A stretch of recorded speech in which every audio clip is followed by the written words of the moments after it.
ऐसी ननद नसीब से मिलती है।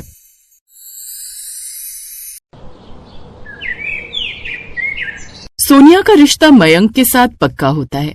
लड़के वाले रिश्ता पक्का करके गए ही थे कि सोनिया की माँ ने बड़े ही प्यार से उसके सिर पर हाथ रखा और उसे समझाया, देख सोनिया बेटा, अपने ससुराल वालों का अच्छे से ध्यान रखियो, लेकिन ये जो ननद होती है ना, ये अच्छी नहीं होती।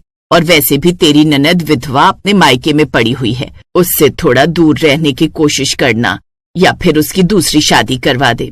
माँ, मेरे लिए तो वो मेरी बहन जैसी ही होगी ना, मैं देख लूंगी मुझे क्या करना है।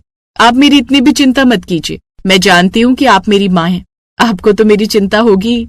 सोनिया मयंक से शादी करके अपने ससुराल आ जाती है। सोनिया बहुत ज्यादा खुश थी, लेकिन उसके मन में बार बार एक ही सवाल घूमा करता कि क्या उसकी ननद सच में इतनी बुरी होगी। अगले दिन वो अपनी पहली रसोई की रस्म के लिए जैसे ही रसोई में जाती है तो देखती है कि उसकी ननद काजल ने सारा खाना बना दिया था। अरे भाभी, आ गई आप? मैंने सोचा कि अभी अभी आप नई नई इस घर में आई हैं, थकी हुई होंगी, इसलिए मैंने सारा खाना बनाकर खुद ही तैयार कर दिया है। आपको ऐसा कुछ करने की क्या जरूरत थी दीदी, मैं थी ना, मैं कर लेती। हाँ मेरी भाभी, आपके हाथों का भी बहुत अच्छा अच्छा खाना बनाकर खाना है मुझे। वैसे भी माँ के जाने के बाद सब कुछ मैंने ही अकेले संभाला है।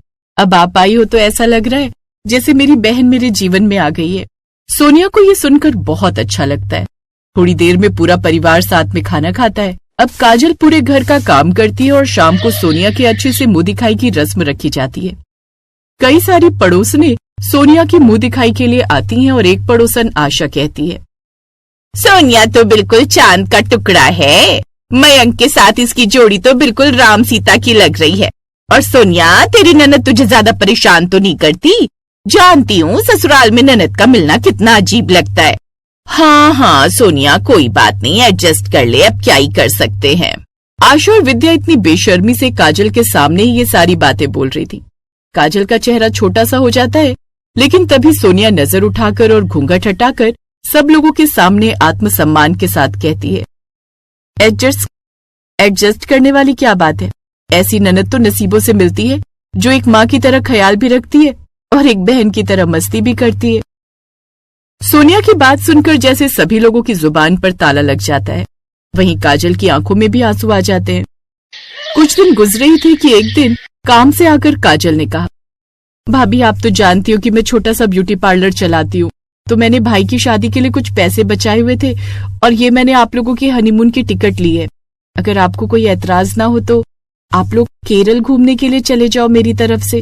सोनिया के घर वालों ने पहले ही मॉरिशस की टिकट कटाई हुई, लेकिन सोनिया काजल की मेहनत देखकर और उसका प्यार देखकर तुरंत ही उसकी टिकट को एक्सेप्ट कर लेती है और कहती है, अरे वाह दीदी, आपने हमारे लिए इतना इंतजाम किया हुआ था, फिर हम मना कैसे कर सकते हैं? हम जाएंगे ना, जरूर जाएंगे। मैं मयंक जी को बोल देती हूँ कि तैयारी कर ले। पीछे से घर की चिंता करने की बिल्कुल भी जरूरत नहीं है, सब कुछ अच्छे से संभाल लूंगी, तुम बस आराम से जाओ और अपना हनीमून एंजॉय करके आओ। ऐसा ही होता है। सोनिया और मयंक अब हनीमून पर चले जाते हैं। काजल पीछे से अपना पार्लर भी संभालती है और घर का भी बहुत अच्छे से ध्यान रखती है। लगभग 10-15 दिन के बाद सोनिया और मयंक हनीमून से वापस आते हैं। काजल उन्हें किसी भी तरह की तकलीफ नहीं होने देती।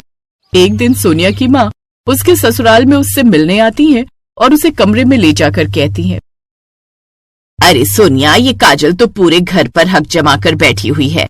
मैं तो कहती हूँ कि तुम मौका देखकर इसकी दूसरी शादी करवा दे। माँ आप ये कैसी बातें कर रही हैं? क्या बुराई है उनमें?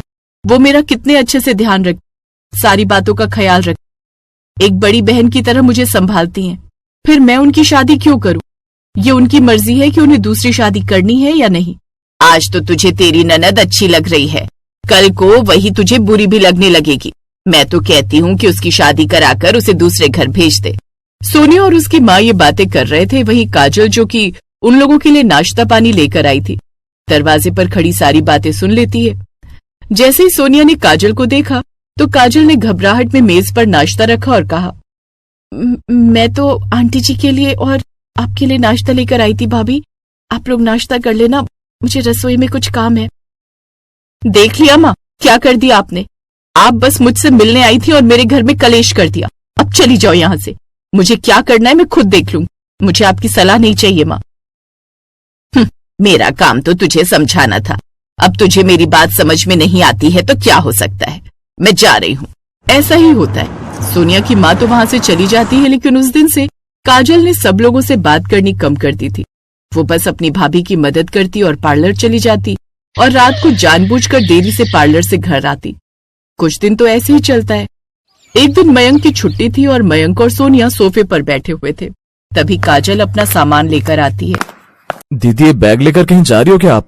हाँ भाई, मैंने यहीं अपने पार्लर के पास में ही एक रेंट पर मकान देखा है तो मैंने वहाँ एडवांस दे दिया है। अब मैं वहीं शिफ्ट हो रही हूँ। क्यों दीदी, आपको किसी ने कुछ बोला है क्या शिफ्ट होने के लिए? नहीं नहीं भाभी, ऐसा कुछ नहीं है, आप गलत समझ रही हैं। आप दोनों की नई नई शादी हुई है, आप लोगों को प्राइवेसी की जरूरत होगी ना, इसलिए मैंने सोचा कि शिफ्ट हो जाती हूँ। और वैसे भी इस घर से मुझे पार्लर दूर पड़ता है। कैसी बातें कर रही हो दीदी, पूरे 5 साल से आप इसी पार्लर और घर का सफर तय कर रही हो और अचानक ही ये पार्लर और घर आपको दूर लगने लग गए। तभी सोनिया उठती है और काजल के हाथ से सारा सामान ले लेती है। काजल की आंखों में आंसू आ जाते हैं क्योंकि वो खुद भी अपना घर छोड़कर नहीं जाना चाहती। सोनिया ने काजल को गले से लगा लिया और सोफे पर बिठाया।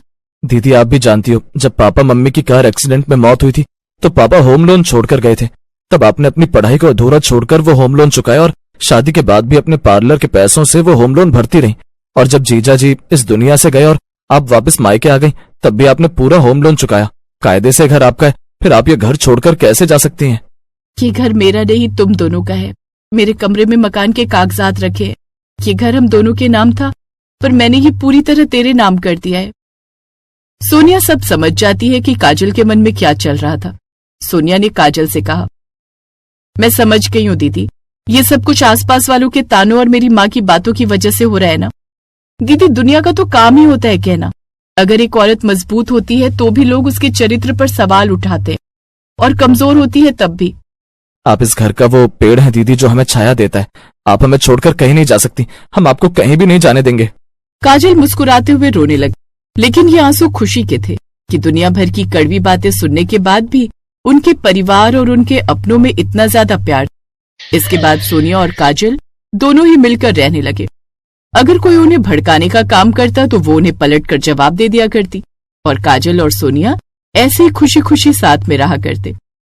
कुछ सालों के बाद सच में काजल को दिल से किसी से प्यार हो जाता है, और सोनिया और मयंक भी खुशी खुशी उस लड़के से काजल की शादी करवा कर उसे विदा करते हैं।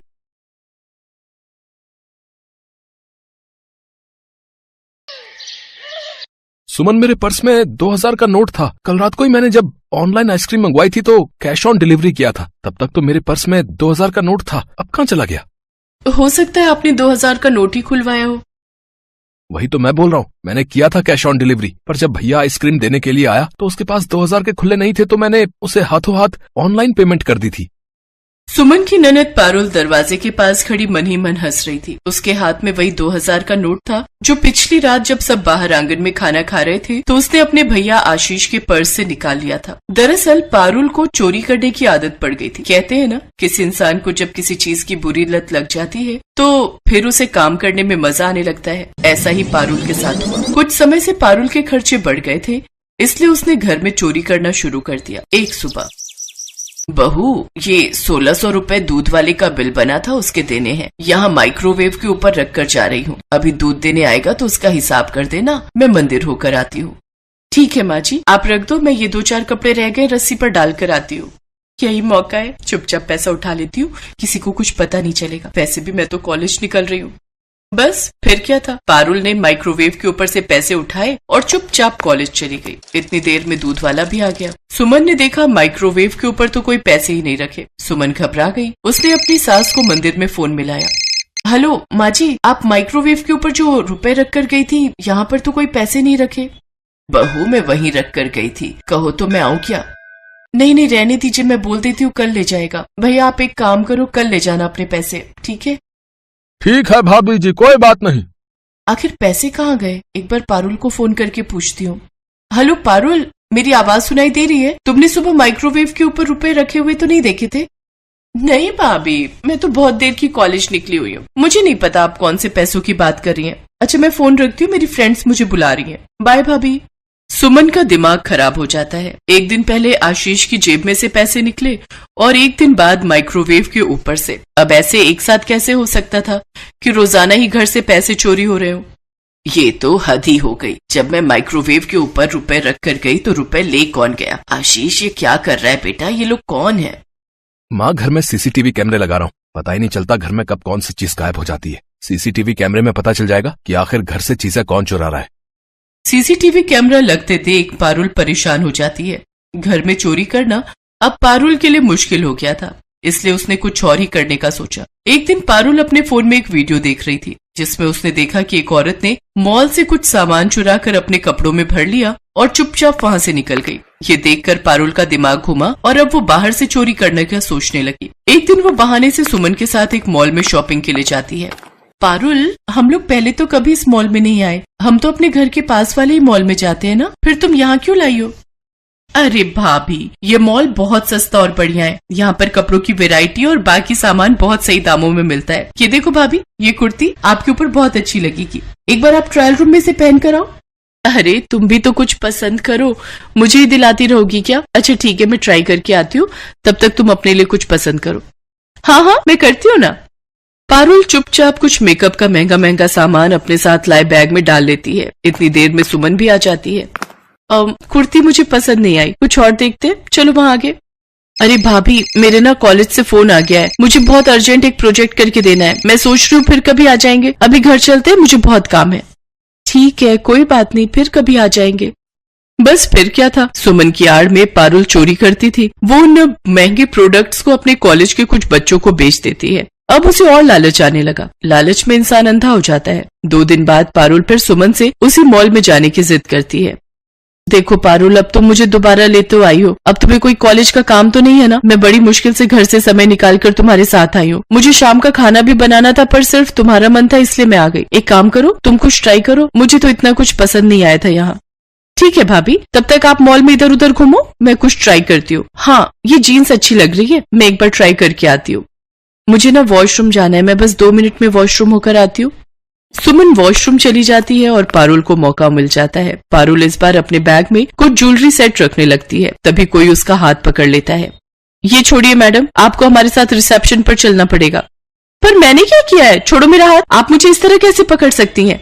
एक तो आप चोरी करती हैं, ऊपर से इस तरह से नखरे। मैडम, आपकी पिछली वीडियो फुटेज हमें सीसीटीवी कैमरे में दिख गई थी। हमें तो आपकी तलाश थी, इसलिए आज आप पकड़ी गई। अब चोरी के इल्जाम में आपको जेल जाना होगा। हम अभी पुलिस को कॉल कर रहे हैं। दिखने में तो आप किसी शरीफ घर की लगती हैं, पर काम इतना गंदा। आप चोरी करती हैं। प्लीज प्लीज छोड़ दीजिए मुझे, प्लीज प्लीज प्लीज मैम, आप देखिए सब देख रहे हैं। आपको कोई गलत फहमी हुई है। मैंने कोई चोरी नहीं की, मैं तो बस ये जो भी देख रही थी, और उस दिन मैंने सारे प्रोडक्ट खरीदे थे। आप कितना सफेद झूठ बोल रही हैं। दिखाएं अभी आपकी फुटेज। तभी सुमन आ जाती है। वो पारुल को इस तरह से रोते देखकर घबरा जाती है। ये क्या कर रही हैं आप? छोड़िए मेरी ननद का हाथ, छोड़िए। आपकी ननद चोर है, इन्होंने हमारे मॉल से चोरी की है। भाभी मुझे बचा लो। घबराओ नहीं पारुल, तुम्हें कुछ नहीं होगा। 1 सेकंड, आपके कितने पैसे बनते हैं प्लीज मुझे बताइए, मैं आपको पे कर देती हूँ। जो भी फुटेज में मेकअप प्रोडक्ट आ रहे हैं वो टोटल 12,000 के थे। 1 सेकंड में देती हूँ। सुमन 12,000 रुपए पे कर देती है। पारुल शर्मिंदगी के आंसू रो रही थी। उसे समझ ही नहीं आ रहा था कि वो अपनी भाभी के साथ कैसे नजरें मिलाए। सुमन पारुल को लेकर मॉल से बाहर आ जाती है और एक रेस्टोरेंट में जाती है। यहाँ बैठो पारुल, मुझे तुमसे कुछ बात करनी है। अब तक जो भी घर में चोरियां हुई वो तुमने ही की थी ना? मुझे साफ साफ बताओ। आई एम सॉरी भाभी, मुझसे बहुत बड़ी गलती हो गई। अपनी फ्रेंड्स के बीच टशन मारने के लिए मैंने ये सब किया। वो भी बहुत महंगी महंगी पार्टियां देती थी, तो मैंने सोचा कि मैं भी महंगी महंगी पार्टियां देती हूँ। पर दिखावा करने के चक्कर में आज मेरी वजह से आपको कितना शर्मिंदा होना पड़ा। अब हम दोबारा उस मॉल में कभी भी नहीं जा सकते। भाभी, अगर भैया और माँ को पता चल गया तो उन पर क्या बीतेगी? अरे कुछ पता नहीं चलेगा, तुम टेंशन मत लो, मैं सब संभालूंगी, चिंता मत करो। पर याद रखना, चोरी करना बहुत गलत बात है। पारुल, मुझे वादा करो कि तुम कभी भी चोरी नहीं करोगी। तुम अपनी चोरी करने की आदत को छोड़ दोगी। मैं वादा करती हूँ भाभी, मैं कभी चोरी नहीं करूंगी। मैं अपनी गलती को सुधारूंगी। उस दिन के बाद पारुल ने कभी भी चोरी नहीं की। सुमन ने भी पूरी बात संभाल ली। पर एक दिन अचानक आशीष पारुल और सुमन को उस मॉल में घुमाने ले जाता है। पारुल बहुत घबरा रही थी। वो सबकी नजरें छुपाते हुए मॉल में जाने लगी। तभी सुमन कसकर उसका हाथ पकड़ लेती है। पारुल टेंशन मत लो, रिसेप्शन पर ड्यूटी पर कोई और है। मुझे पता चला है जो उस दिन रिसेप्शन पर ड्यूटी पर थे उनका ट्रांसफर हो गया है, घबराओ नहीं। और वैसे भी आज तुम हक से सामान खरीद रही हो तो डरने की कोई बात नहीं है। पर आज तुमने एक सबक तो ले ही लिया कि ईमानदार व्यक्ति हमेशा सिर उठाकर चलते हैं और बेईमान व्यक्ति हमेशा सिर झुकाकर। इसलिए जीवन में ऐसा कोई काम ही मत करो जिसकी वजह से आपको शर्मिंदगी में अपना सिर झुकाना पड़े, समझी मेरी प्यारी ननद? हाँ भाभी, I love you so much. भगवान ने मुझे इतनी प्यारी भाभी दी। और फिर पारुल अपनी भाभी सुमन के गले लग जाती है। Thanks for watching.